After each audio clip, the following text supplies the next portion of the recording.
An attempted murder suspect is now being held without bail at OCCC. 19-year-old Keanu Wallace is charged in connection with the shooting of two men in Kapolei last week.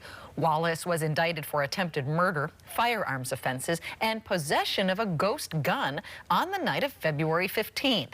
Authorities say Wallace shot at the two men in the parking lot of a fast food restaurant.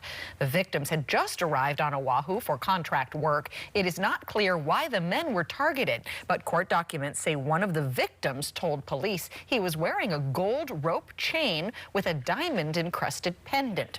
If convicted, first-degree attempted murder carries a maximum penalty of life in prison without parole.